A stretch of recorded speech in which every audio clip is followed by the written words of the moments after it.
सुखो बुद्धान उपादो सुखा सद्धम वदेसना सुखा संघ सामग्गी समगानं तपो सुखो.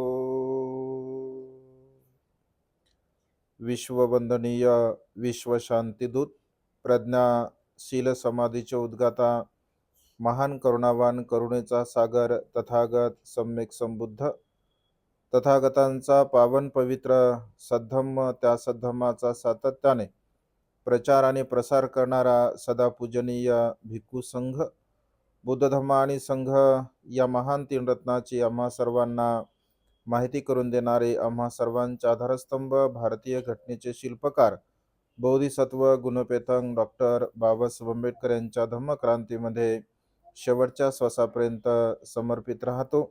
आज या मंगलमय प्रसंगी ताई प्रतीक्षा निलेश कटारे ताईंचा गर्भसंस्कार विधी या ठिकाणी आपण संपन्न करत आहोत.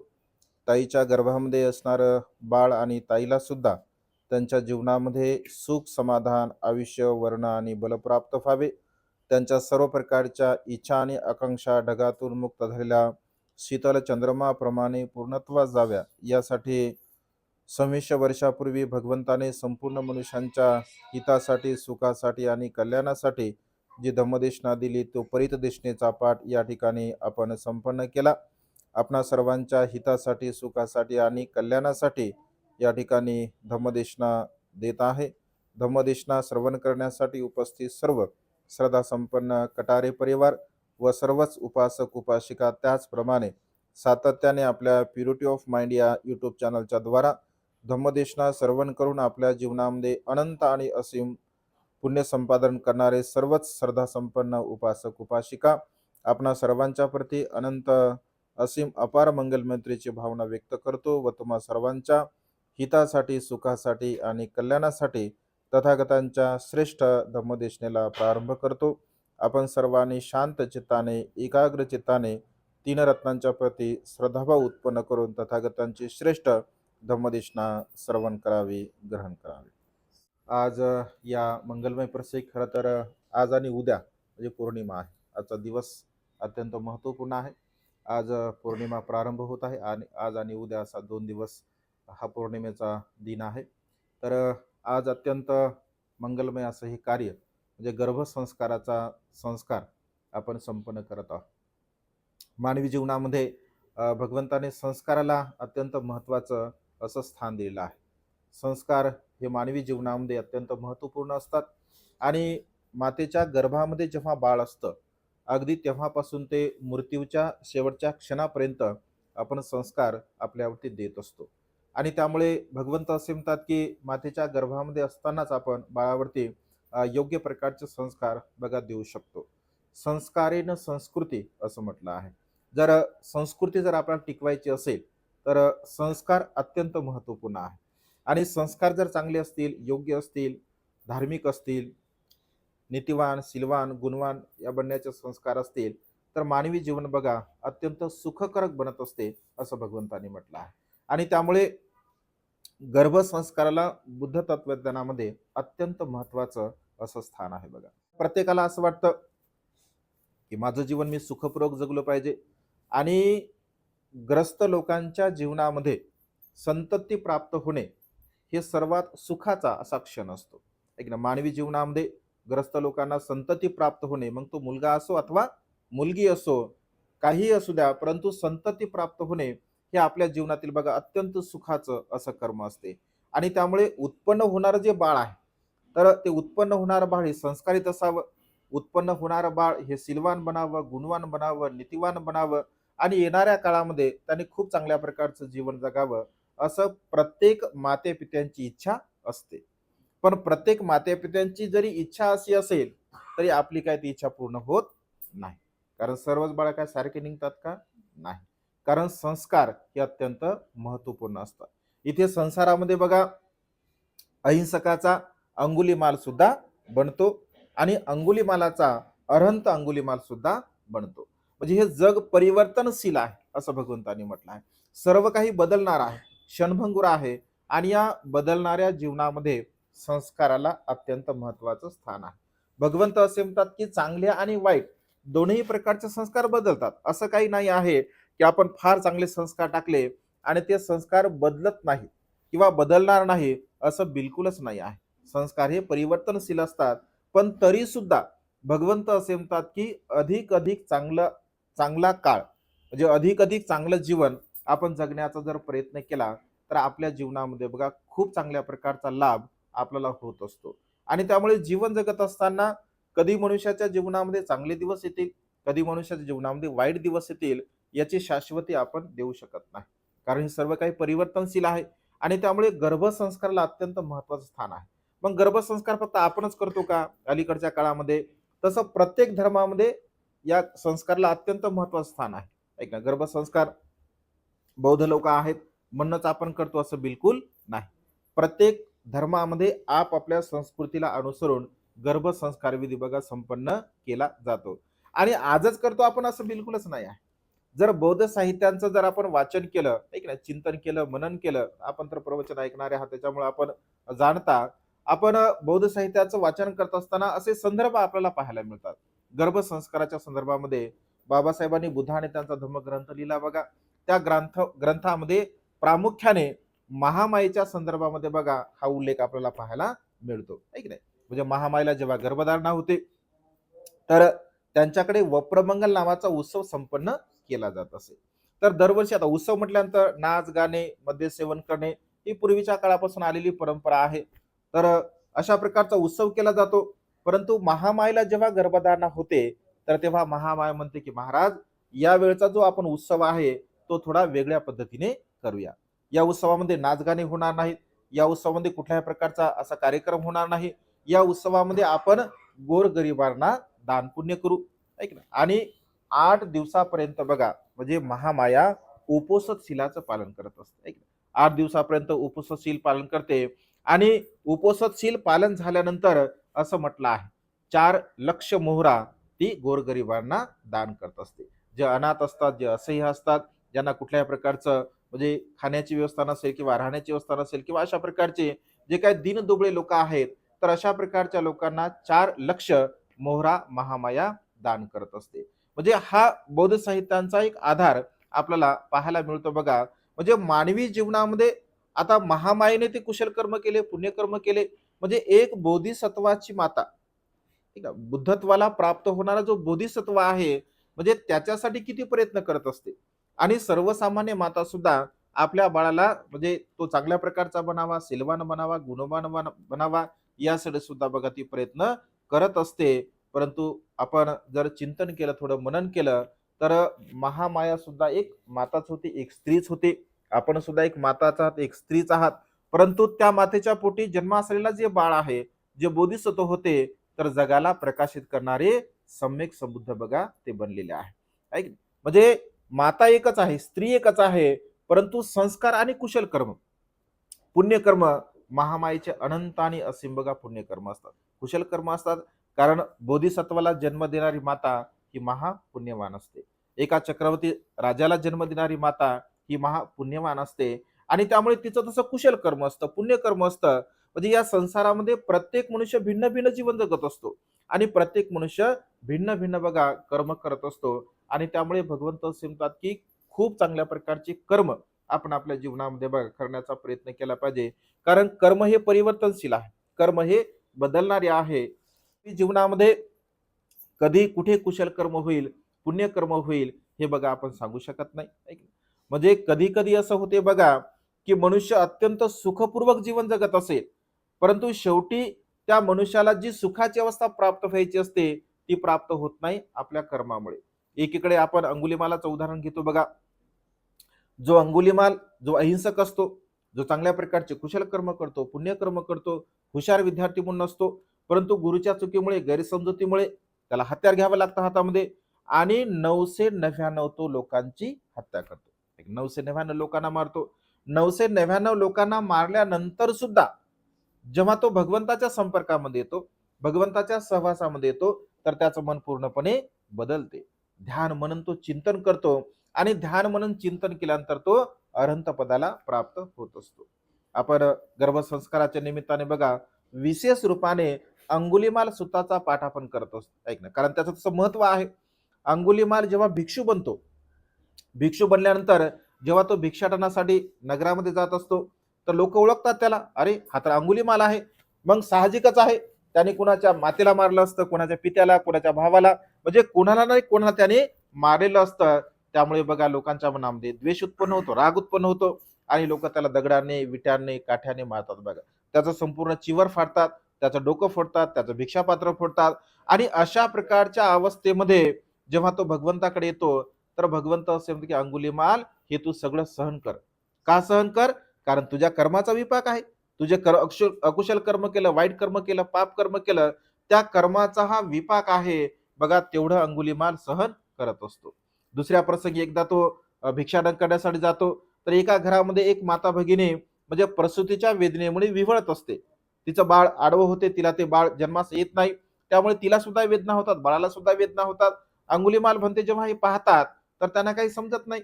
ते पुन्हा भगवंताकडे येतात आणि भगवंताला म्हणतात की भगवान, मी अशा अशा प्रकारचं एक दृश्य पाहिलेलं आहे. ती माता खूप विव्हळत आहे भगवान, तिला खूप दुःख होत आहे. मग भगवंत म्हणतो की तू काय केलं? तर तो म्हणतो भगवान मी काहीच नाही केलं. तर भगवंत म्हणतो की पुन्हा तिथे जा. तिथे गेल्यानंतर तू अशा प्रकारे त्या भगिनीच्या प्रती मंगल मैत्रीची भावना तू कर.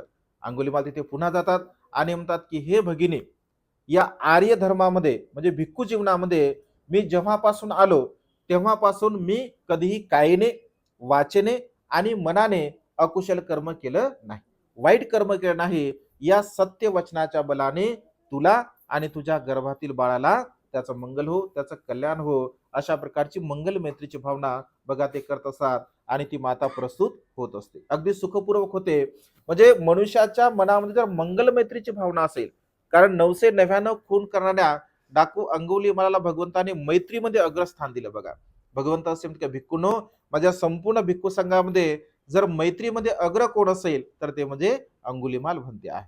म्हणजे बघा एकीकडे 999 खून करणारा व्यक्ती, दुसरीकडे भगवंताने त्याला मैत्रीमध्ये अग्रस्थान दिलेलं आहे. म्हणजे मनुष्याचे कर्म बदलतात, ऐक ना, परिवर्तनशीलता ही मनुष्याच्या जीवनामध्ये आहे. दुसऱ्या बाजूने जर आपण उदाहरण घेतलं, कर्म कसे असतात बघा. अजाशत्रू, ऐक ना, बिंबिसाराचा पुत्र अजाशत्रू आपल्या पित्याला मारतो, त्यांना कारागृहामध्ये टाकतो आणि पित्याची हत्या करण्यासाठी तो कारणीभूत ठरतो. कारणीभूत ठरल्यानंतर साहजिकच आहे, वडिलांची हत्या त्याच्याकडून झाली, तर तो दुःखी असतो, कष्टी असतो, बेचैन असतो. राज्यकारभारामध्ये त्याचं बिलकुल कुठल्या प्रकारचं मन लागत नाही आणि शेवटी त्याला असं वाटतं की माझ्या मनाला कुठेतरी शांती मिळाली पाहिजे, सुख मिळालं पाहिजे. मग जीवकाला तो सांगतो की भो कोणाला तरी सांग की मला सुख मिळालं पाहिजे, मला आनंद मिळाला पाहिजे, कारण माझं मनच लागत नाही राज्यकारभारामध्ये. तर वेगवेगळ्या प्रकारच्या जे काही त्या काळामध्ये तत्वज्ञानी होते त्यांचे नावं घेतले जातात, परंतु राजाच्या काही मनाला प्रसन्नता वाटत नाही.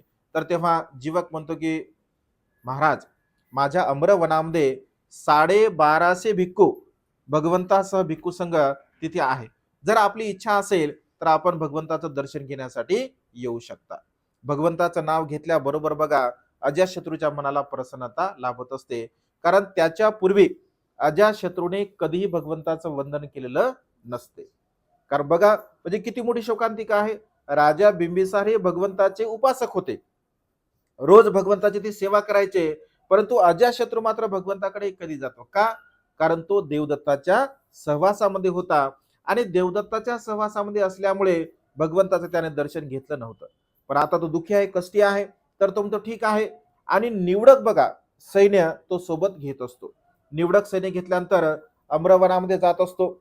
जाताना तो जीवकाला म्हणतो की भो जीवक, तू असं म्हणत आहे की 1250 भिक्षू इथे आहे, पण 1250 भिक्षू असताना सुद्धा कोणाचा खाकरण्याचा, खोकलण्याचा, बोलण्याचा बिलकुल आवाज येत नाही. तुम्हाला शत्रूच्या हवाले तर करत नाही. म्हणजे बघा, एकतर राजा अजाशत्रू अत्यंत बलवान असतो, पराक्रमी असतो, शूरवीर असतो. एवढंच नव्हे तर त्याच्या सोबत निवडक सैन्य असतं. म्हणजे एवढं सैनिक सोबत असताना सुद्धा राजा भीतीने ग्रस्त असतो. का असतो?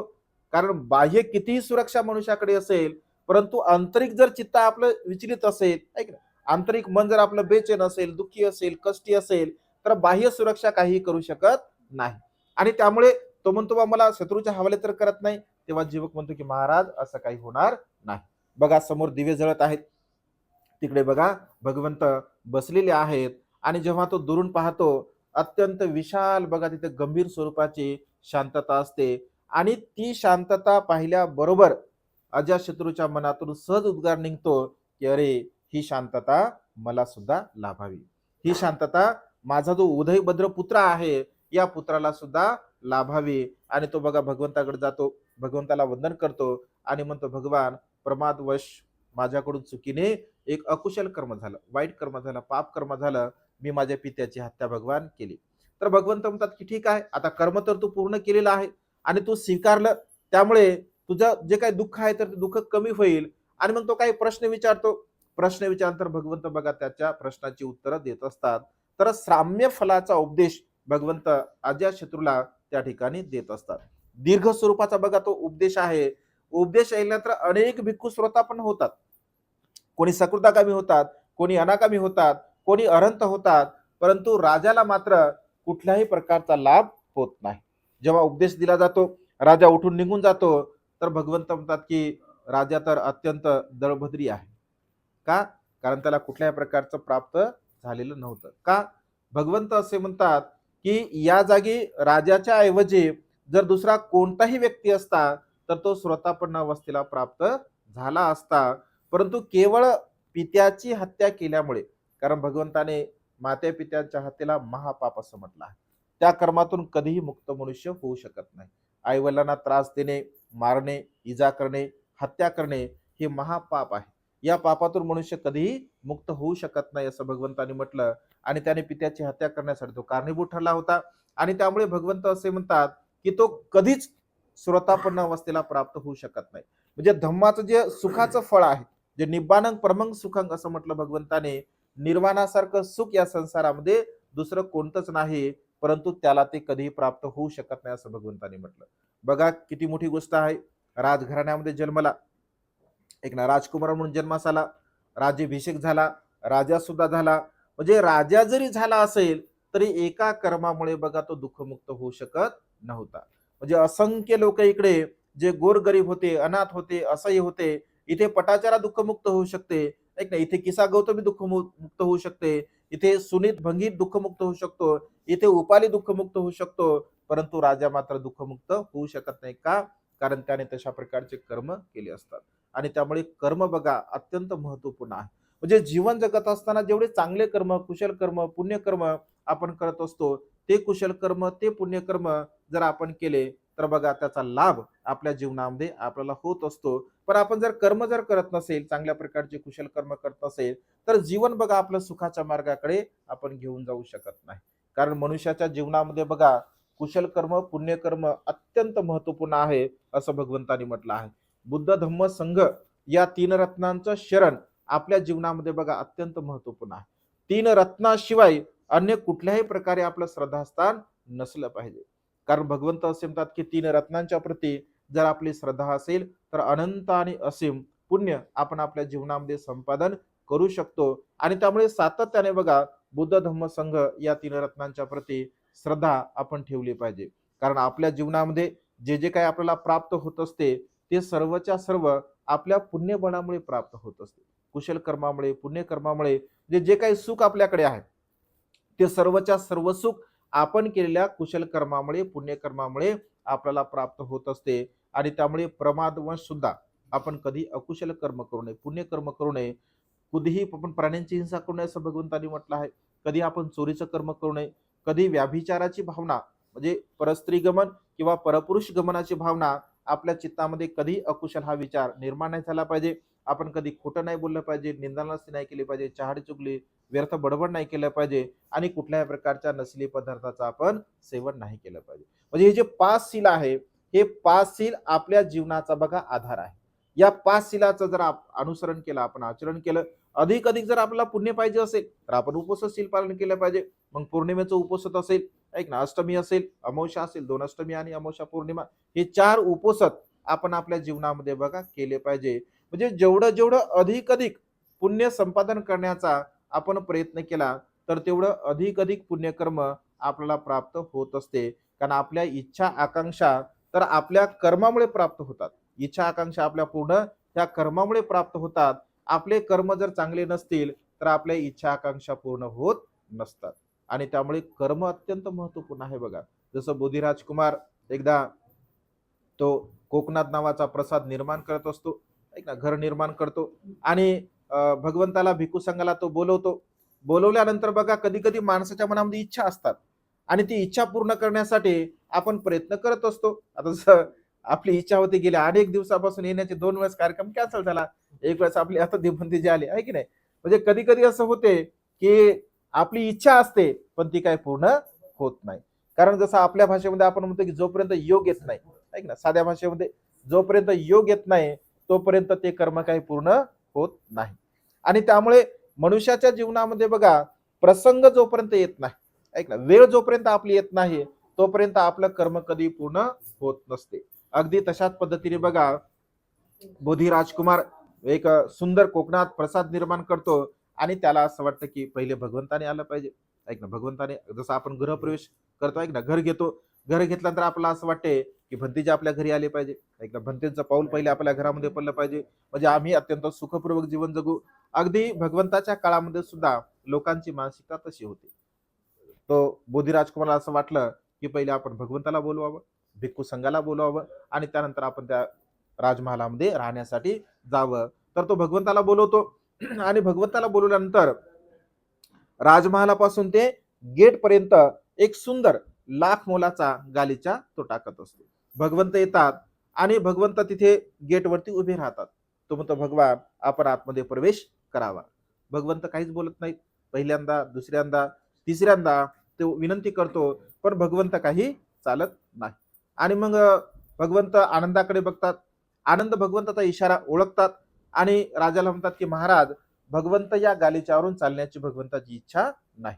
तर हा तुम्ही गालिचा जो आहे तर तुम्ही बाजूला काढून ठेवा. लगेच तो गालिच्या बाजूला काढून ठेवला जातो. भगवंत भिक्खू संघ निवासामध्ये जातात. भोजनदान होते आणि भोजनदान झाल्यानंतर तो एक छोटंसं आसन घेऊन भगवंताच्या समोर बसत असतो.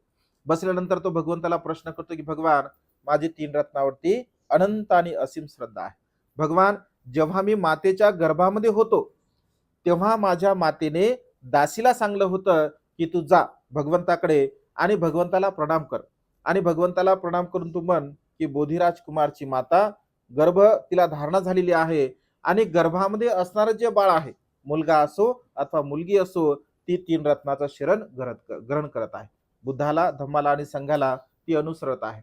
भगवान मी पहिल्यांदा 3 रत्नाचा उपासक बनलो. त्याच्यानंतर भगवान माझा जेव्हा जन्म झाला तेव्हा सुद्धा माझ्या मातेने दासीला सांगलं की जा तू भगवंताला प्रणाम कर आणि बोधिराज कुमारचा जन्म झाला आहे. जन्मास आलेलं बाळ बुद्ध धम्म आणि संघाला शरण जात आहे. आणि भगवान मी प्रत्यक्ष आता या शरीराने या देहाने बुद्ध धम्म संघाला अजीवनपर्यंत भगवान मी शरणागत उपासक करून माझा स्वीकार करावा. भगवान 3 वेळा मी 3 रत्नाला शरण गेलो. भगवान माझ्या मनामध्ये शंका आहे ती विचारू का. तर भगवंत म्हणतात की विचारा. तो म्हणतो भगवान मी जो गालीचा टाकला होता तर त्या गालीच्यावरून आपण का नाही चालले. प्रश्न निर्माण झाला त्याच्या मनामध्ये. तर भगवंत असे म्हणतात की तो जो गालीचा तू काय म्हणून टाकला, म्हणजे तुझ्या मनामध्ये काय इच्छा होती की गालीच्या त्या दृष्टीने तो टाकला.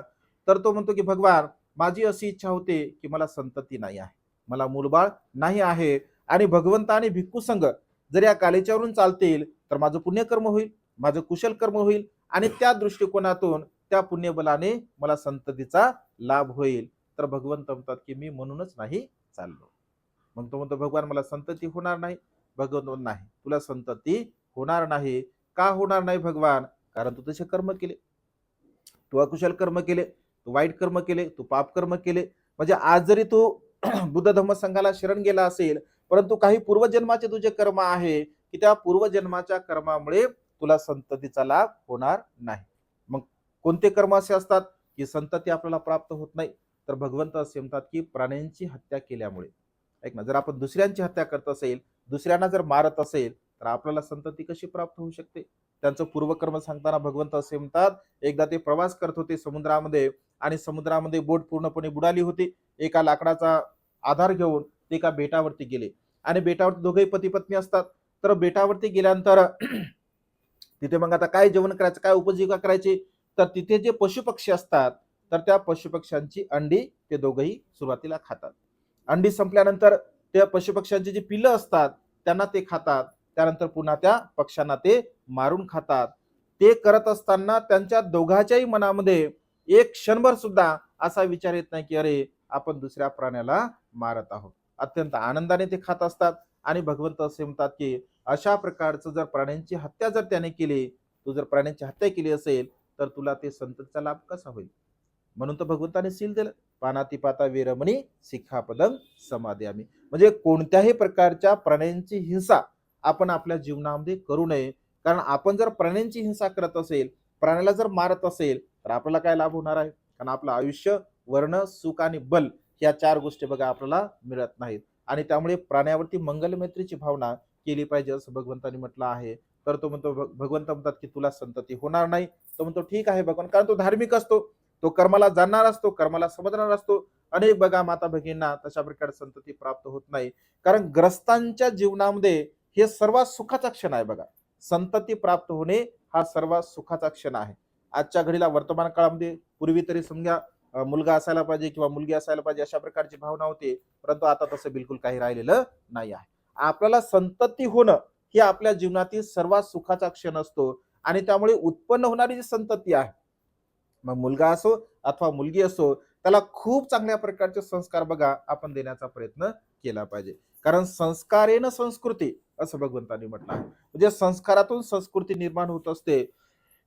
आणि त्यामुळे गर्भधारणा जेव्हा मातेला होते म्हणजे 3 महिन्याच्या नंतर, 3 महिन्यापासून ते 9व्या महिन्यापर्यंत तसे संस्कार द्यायचे असतात. म्हणजे बुद्ध धर्म संघाचे किंवा जे काही आपण चांगल्या प्रकारचे विचार करायचा असतो. कारण 3 महिन्यापर्यंत तो मासाचा गोळा असतो. 3 महिन्याच्या नंतर त्याची शारीरिक आणि मानसिक वाढ होत असते. आता शरीराची वाढ तर होतेच, ऐक ना. शरीराची वाढ होण्यासाठी काय आपण जेवण करतो, जसं चांगल्या चांगल्या प्रकारचं खातो, म्हणजे सर्व काय आपण त्याची काळजी घेतो. मग शरीराची वाढ होण्यासाठी आपण काळजी घेतो, तर मग मनाचं काय. कारण शरीरासोबत सोबत मन पण वाढतेच ना. का मन दुसरी कोणी ते नाही, शरीरासोबत सोबत मनच वाढते. मग शरीराला जसं आपण खाद्य देत असतो, तसं मनाला सुद्धा आपण खाद्य दिलं पाहिजे. आपण असं म्हणतो ना, एक आपण आग्रह करतो, एक घास अधिक खातो, ऐक ना. एक घास तुझ्यासाठी खा, एक घास तुझ्या बाळासाठी खा. कारण काळजी घेतो आपण, कारण बाळाला सुद्धा आवश्यक आहे. कारण माता जसं खात असेल, जसं पित असेल, तर ते बाळाला इनडायरेक्टली प्राप्त होत असते. मग माता जसा विचार करत असेल तसे बाळावरती संस्कार सुद्धा होत असतात. आणि त्यामुळे आपण म्हणतो की जास्त बोलू नये, आपण शांत राहावं, ऐक ना, जास्त मोठी कामं करू नये. म्हणजे जेवढं अधिक अधिक आईला चांगल्या प्रकारचा संस्कार ठेवण्याचा प्रयत्न केला तर तेवढं अधिक अधिक बघा ते संस्कार असतात. आणि हे संस्कार खरंच असतात. असं नाही आहे की बा म्हणजे याचा काही परिणाम होत नाही, बिलकुल याचा 100% परिणाम असतो. जसं तुमच्या भाषेमध्ये तुम्ही असं म्हणता की डोहाळे लागले, ऐक ना. डोहाळे लागले म्हणतात की नाही. डोहाळे लागले म्हणजे कोणाला लागतात डोहाळे, म्हणजे कोणाची इच्छा असते ते, आईची असते का बाळाची असते. आईची नसते. गर्भामध्ये असणारं जे बाळ असतं तर त्या बाळाची इच्छा असते तशी, ऐक नाही. म्हणजे बाळ जशा प्रकारचं असेल, कधी कधी आपण असं म्हणतो ना बा, बाळाचे बाय पाळण्यामध्ये दिसतात, ऐक नाही. बाळ जसं असेल तसा आपण त्याचा अंदाज लावतो की अशा अशा प्रकारचं असेल. आणि साहजिकच आपण म्हणतो असं कधी कधी, जर समजा एखादं बाळ भांडखोर असेल, ऐक ना, अपशब्द बोलणार, शिव्या देणार असेल, तर काय असं म्हणतो आपण, बाप आहे तसाच आहे, आहे की नाही. आणि माय हे तशीच आहे. म्हणजे माय बोलते म्हणून बाप, बाप बोलतो, माय बोलते म्हणून लेकरं सुद्धा तसे बोलतात, आहे की नाही. म्हणजे बघा, आपण जसं वागत असतो, आपण जसं बोलत असतो, आपण जसा व्यवहार करतो, न कळतपणे बाळाला शिकवण्याची बिलकुल नाही. कुठे काय म्हणजे ट्युशन आहे का शिवा देण्याचं लेकरांना, बिलकुल नाही आहे. म्हणजे वाईट शिकवण्याचं बिलकुल काही कुठेही शिकवण त्याची नाही. म्हणजे घरामध्ये जसे माता पिता बोलतात तशा प्रकारे लेकरं ते शिकत असतात. आणि त्यामुळे भगवंत असे म्हणतात की आपला व्यवहार अत्यंत चांगल्या प्रकारचा असला पाहिजे. आपण मातेपित्याचा सन्मान केला पाहिजे, आपण वृद्ध लोकांचा सन्मान केला पाहिजे. आपण जर मातेपित्याचा सन्मान करत असेल, वृद्ध लोकांचा सन्मान करत असेल, येणाऱ्या जाणाऱ्या लोकांचा सन्मान करत असेल, तर तसे संस्कार बघा बाळावरती हळूहळू होत असतात. आणि मग ते बाळ सुद्धा तशा प्रकारच्या संस्काराने युक्त होत असते. पण आपण जर कोणाचा सन्मान करत नसेल, आपण कोणाला चांगलं बोलत नसेल, आपण अपशब्द बोलत असेल, आपण टाकून बोलत असेल, आहे की नाही. तर तसे हळूहळू संस्कार मग बाळावरती सुद्धा होत असतात. तर भगवंत असे म्हणतात की संस्कार जर तुम्हाला द्यायचे असेल तर तुम्ही अगदी लहानपणापासून ते संस्कार दिले पाहिजे. कारण ओल्या लाकडाला जसं वाकवायचं असेल तसं आपण ते वाकवू शकतो. पण ओलं लाकूड जर समजा सुकलं असेल, मग त्याला जर वाकवण्याचा प्रयत्न केला तर काय होते? तुटून जाते ते, आहे की नाही. अगदी तशाच पद्धतीने बघा, मोठे मुलं आहेत तर मोठ्या मुलांना जर आपण सांगितलं तर ते काय आपलं ऐकत नाही. आणि त्यामुळे मग आपण म्हणतो की आता माझ्या हे हातच्या बाहेर गेलं, आहे की नाही. आणि त्यामुळे संस्कार बघा अत्यंत महत्वपूर्ण आहे. आणि त्यामुळे बुद्ध धम्म संघाचे संस्कार आपण खूप चांगल्या प्रकारचा विचार केला पाहिजे. मंगलमैत्रीची भावना केली पाहिजे. 5 मिनिटं 10 मिनिटं ध्यान साधना सुद्धा केली पाहिजे. आता आता खूप सोपं झालेलं आहे बघा, आहे की नाही. युट्यूबवरती आता खूप सारे भिक्खूंचे प्रवचन आहेत. आणि त्यामुळे सातत्याने आता आई तर नेहमीच प्रवचन ऐकतात, ताई पण ऐकतात. आणि त्यामुळे सातत्याने जेवढं जेवढं अधिक अधिक म्हणजे चांगलं आपल्या मनाला जेवढं अधिक अधिक चांगल्या विचारामध्ये गुंतवता येत असेल, जेवढे अधिक अधिक चांगले विचार आपल्यावरती आपल्याला करून घेता येत असतील, तेवढे चांगले चांगले विचार आपण केले पाहिजे बघा. एक चांगल्या प्रकारचं रोज म्हणजे एखादं बुद्धान धम्मग्रंथाचं पेज आपण वाचलं पाहिजे. रोज आपण पेन्सिल घेतलं पाहिजे. बुद्धवंदना, धम्मवंदना, संघवंदना घेतली पाहिजे. एखादं इंग्लिशचं सुद्धा आपण पेज वाचलं पाहिजे. म्हणजे आज तुम्हाला असं वाटतं की माझ्या बाळाला हे बनवायचं आहे, तर त्याची सुरुवात तुम्ही आज घडीला म्हणजे करू शकता बघा. आणि त्यामुळे जेवढं अधिक अधिक म्हणजे आपण जर संस्कार करण्यासाठी जसं मेणबत्ती आपण लावतो, रोज भगवंताला मेणबत्ती लावली पाहिजे. कारण मेणबत्ती लावणे हे प्रज्ञेचं प्रतीक आहे. म्हणजे प्रज्ञावान जर आपल्या लेकरांना बनवायचं आहे, ज्ञानी जर बनवायचं आहे, बुद्धिवान जर बनवायचं आहे, तर भगवंताची रोज आपण म्हणजे पूजा केली पाहिजे बघा. एक मेणबत्ती असेल, एक अगरबत्ती असेल, एक फूल असेल, आहे की नाही. म्हणजे अशा पद्धतीने जेवढं चांगलं अधिक अधिक आपल्या मनाला जेवढं अधिक अधिक आपण म्हणजे चांगल्या मार्गावरती नेण्याचा प्रयत्न केला, तेवढे अधिक अधिक बघा बाळ आपले खूप चांगल्या प्रकारचे घडू शकतात. आणि त्यामुळे कारण बाबासाहेब आपल्याला आदर्श आहेत. ऐक ना, भगवंत आपला आदर्श आहे. बाबासाहेब असं म्हणतात की मी जे घडलो ते माझ्या पित्यामुळे घडलो. कारण आई तर मूर्तीला प्राप्त झाल्या होत्या, परंतु रामजी बाबाने म्हणजे बाबासाहेबांवरती खूप चांगले संस्कार दिले आहे बघा. कारण रोज म्हणजे बाबासाहेब असं म्हणतात की जोपर्यंत आमच्याकडे पूजापाठ होत नव्हते, कारण ते कबीरपंथी होते, म्हणजे जोपर्यंत कबीरांचे दोहे घरामध्ये म्हटल्या जात नव्हते, तोपर्यंत त्यांना भोजन सुद्धा मिळत नव्हतं. आणि त्यामुळे बाबासाहेबांना कबीरांचे दोहे पाठ होते. त्या काळामध्ये रामायण असेल, महाभारत असेल, सगळं बाबासाहेबांना मुखगत होतं. त्यानंतर बुद्धाचं चरित्र बाबासाहेबांकडे आलं. हळूहळू बाबासाहेब बुद्धाकडे वळाले. तर बाबासाहेब असं म्हणतात की मी जो धार्मिक आहे किंवा धम्माचा जो संस्कार आहे, तर माझ्यामध्ये तो लहानपणापासून आहे. मी धार्मिक प्रवृत्तीचा होतो. धार्मिक प्रवृत्ती माझ्या पित्याने माझ्यावरती ते संस्कार रुजवले होते. आणि त्यामुळे माता पित्यांचं कर्तव्य आहे संतती. बाबासाहेब असं म्हणतात, संपत्ती कमावण्यापेक्षा आपण संतती कमावली पाहिजे. आपल्याकडे जर किती संपत्ती असू द्या, करोडो रुपये तुमच्याकडे संपत्ती असू द्या, पण तुमचे मुलं बाळ जर चांगले नसतील तर ती संपत्ती टिकेल का? बिलकुल नाही टिकणार. पण तुमच्याकडे झिरो संपत्ती आहे, परंतु तुमचे मुलं बाळ खूप चांगले आहे, खूप संस्कारित आहेत, तर ते संपत्ती कमावण्यासाठी वेळ लागणार नाही. आणि त्यामुळे संपत्तीपेक्षा संतती आपण निर्माण केली पाहिजे. आणि संस्काराचा वारसा आपण आपल्या लेकरांना दिला पाहिजे. संपत्तीचा वारसा तर मिळतोच, तुम्ही दिला तरी मिळतो आणि तुम्ही नाही दिला तरी मिळतो. कारण आपण गेलो का त्यांचे सर्व काही आहे. त्या संपत्तीपेक्षा संपत्ती देऊ नये असं बिलकुलच नाही आहे. संपत्ती सुद्धा संततीसाठी निर्माण केली पाहिजे, पण त्याच्या सोबत सोबत धम्माचा संस्कार, धम्माची संपत्ती सुद्धा आपण त्यांना बघा देण्याचा प्रयत्न केला पाहिजे. आणि गर्भसंस्काराच्या निमित्ताने तोच एक उद्देश असतो आपला, की आपल्या लेकरांवरती चांगले संस्कार व्हावे, ते चांगले घडावे, चांगले बनावे. आणि येणारी जी संतती असेल, मुलगा असो अथवा मुलगी, तर त्यांना आपण खूप चांगल्या प्रकारचं बनवावं. बाबासाहेबांचा आदर्श, भगवंताचा आदर्श, महापुरुषांचा आदर्श आपल्या लेकरांसमोर बघा असणं अत्यंत गरजेचं आहे. नाहीतर मग आता आताची जी पिढी आहे, संस्कृती आहे बघा, कारण आता मोबाईलचा जमाना आहे. आणि मोबाईलचा जमाना असल्यामुळे चांगले कर्म करण्याकडे जरा कल कमी असतो.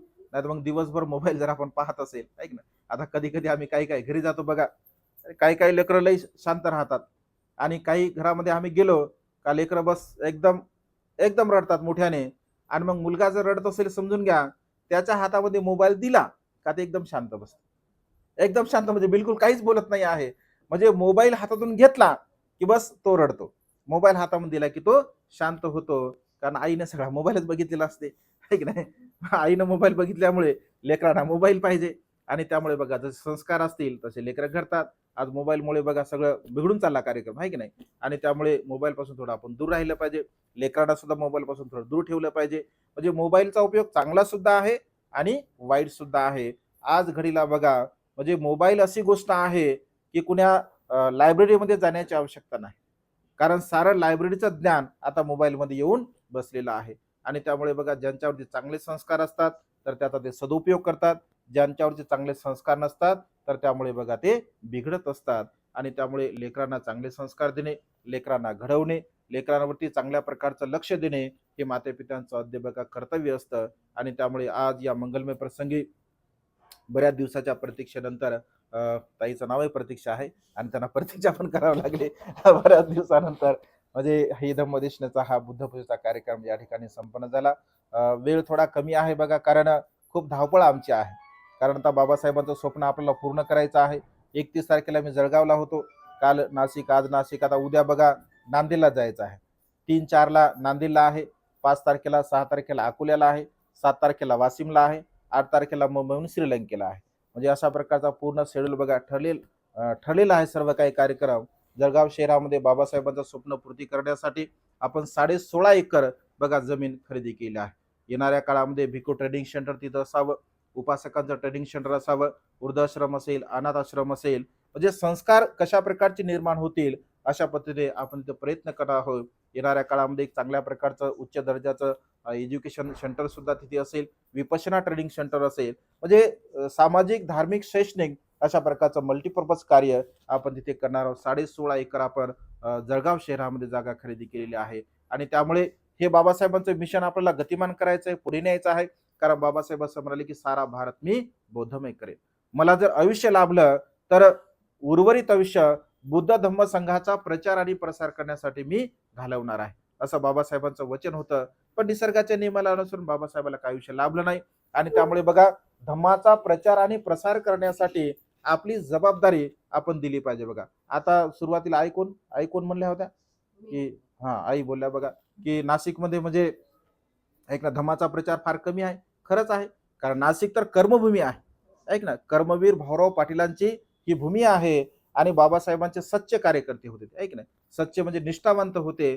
आणि हे का असं होत नाही, कारण धम्माला थोडं बाजूला सारलं गेलं बघा. धम्म जशा प्रकारे धम्माचा प्रचार आणि प्रसार व्हायला पाहिजे, ऐक जसे भिक्खू निर्माण व्हायला पाहिजे, जसे उपासक निर्माण व्हायला पाहिजे, तर तशा पद्धतीने बघा निर्माण झाले नाही आहे.